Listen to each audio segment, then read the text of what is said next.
more than half of the country will feel the effects of a heat wave over the next 24 hours. By the weekend, at least 14 states are expected to break temperature records. CBS News weather producer David Parkinson joins us now to talk about this heat wave. So just how bad is it expected to be, Dave? It's bad, and it is expanding in scope. So here's the situation. It was primarily contained to sort of the plains states on Wednesday. It expands today further east into the Ohio River Valley. By the time we get to tomorrow, it's throughout the East Coast. So by and large, when we take a look at the number of people that were being impacted here with, we're looking at 150 million people under heat alerts. By the time we get to Saturday, 250 million people will actually be seeing high temperatures above 90 degrees.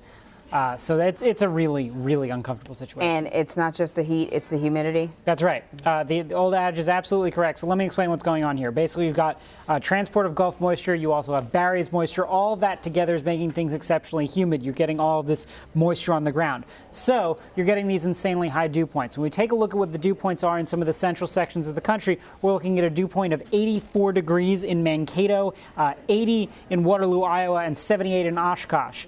What that translates to in terms of when we look at the numbers, the high temperatures aren't that bad. It's 90 in Waterloo, 91 Mankato, 93 in Oshkosh. But look at those feels like temperatures. 104 in Waterloo, 110 in Mankato. That's what an 84-degree dew point does to you.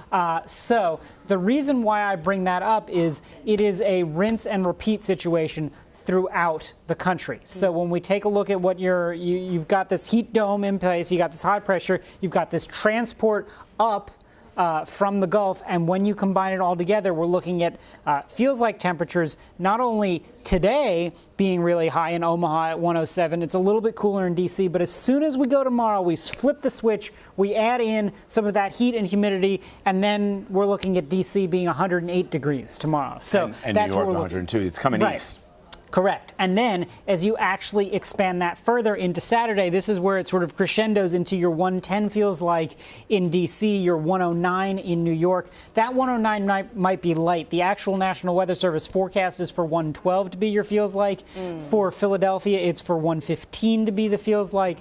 So we are looking at some insane heat. Here's the one other thing to take a note of. Last night we had these really strong storms. I don't know if you guys were up for them because I know you guys sleep during the evening. I'm sure I slept through it. I could sleep through it. But there was thunder and lightning, and it was raining to beat the band. I mean, there was a torrent of rain coming down 57th Street here. The problem is it's a rinse and repeat situation every night. We've got these strong summer thunderstorms.